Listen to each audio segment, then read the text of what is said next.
नमः शिवाय दोस्तों, हर हर महादेव। स्वागत है आपका मेरे इस यूट्यूब चैनल रुद्र शक्ति दर्शन में। आशा करता हूं कि आप सभी स्वस्थ हैं, कुशलता से होंगे। दोस्तों, मेरे एक व्यूअर्स ने मुझसे ये पूछा है कि देवादिदेव महादेव की शक्ति कितनी है, कितना सामर्थ्य है उनके अंदर। तो दोस्तों, एक बात ये बताना चाहूँगा कि देवादिदेव भोलेनाथ की शक्ति का आकलन तो पूरे इस ब्रह्मांड में कोई कर ही नहीं सकता है कि उनकी शक्ति कितनी है। लेकिन फिर भी अगर जो व्यूवर्स हैं आप मेरे, तो एक उदाहरण ज़रूर दूंगा इसके लिए। तो वो भोलेनाथ का उदाहरण नहीं है, उनका जटा से उनके जो उत्पन्न हुए हैं उनके एक गण है जिनका नाम वीरभद्र है। मैं आपको उनकी शक्ति का आकलन करके बता सकता हूँ, जिससे आप देवादिदेव महादेव की शक्ति का आकलन कर सकते हैं कि उनकी कितनी शक्ति अथाह है। जब वीरभद्र को उत्पन्न किया था देवादिदेव भोलेनाथ ने और आदेश दिया था कि जाकर के दक्ष का यज्ञ विध्वंस करके दक्ष का वध कर दे, तो उस समय जब वीरभद्र वहाँ पे गए थे तो कई लाख प्रेत जो हैं और भूत हैं मिल करके उनके रथ में लगते हैं। जब उनका रथ चलता है तो कई लाख प्रेत और भूत मिल करके उस रथ को खींचते हैं वीरभद्र के। वीरभद्र की कई भुजाएं हैं और गले में सर्पों की माला असंख्य होती है उनके। उनका जो स्वरूप है बिल्कुल काला है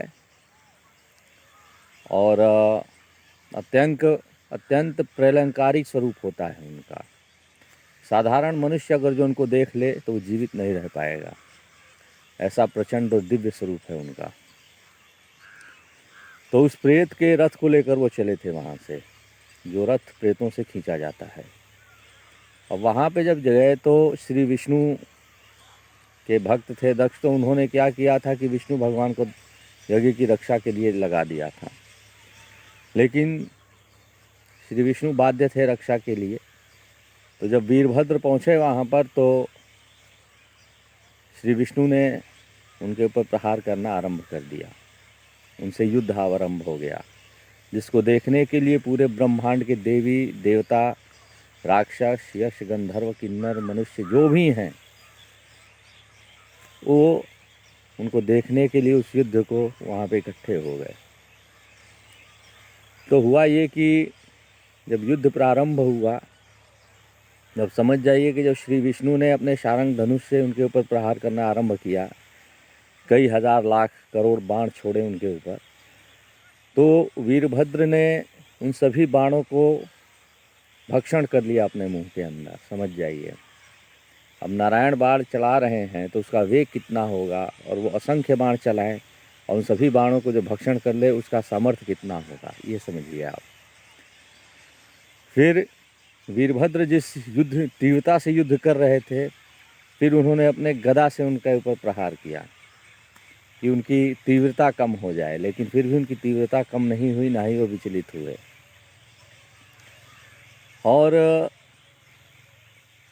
जब वीरभद्र ने एक हल्का सा प्रहार उनके पक्षीराज गरुड़ के ऊपर किया, तो उनकी जो गति थी श्री विष्णु की, वो बहुत धीमी हो गई, मान लीजिए कि रुकने के समान हो गई, और जो गरुड़ के पंख थे वो झड़ गए। समझ जाइए कितना वेग रहा होगा उस प्रहार में। और अंत में श्री विष्णु का अंतिम अस्त्र होता है सुदर्शन चक्र, जिसकी 1000 धाराएं होती हैं। धार जो होती है चक्र की 1000 होती हैं उसमें। और जब अंत में उन्होंने उस अपने सुदर्शन अस्त्र को चलाया वीरभद्र जी के ऊपर, तो उन्होंने उस पूरे सुदर्शन चक्र को ही निगल लिया अपने मुंह में लेके। तो अब इन तीनों घटनाओं से आप वीरभद्र की शक्ति का आकलन कर सकते हैं कि जब एक बाल से उत्पन्न हुए तुच्छ भक्त में इतनी शक्ति है, उनके अंश में इतनी शक्ति है, तो देवादिदेव भोलेनाथ में कितनी शक्ति होगी, इसका बखान तो मैं नहीं कर सकता।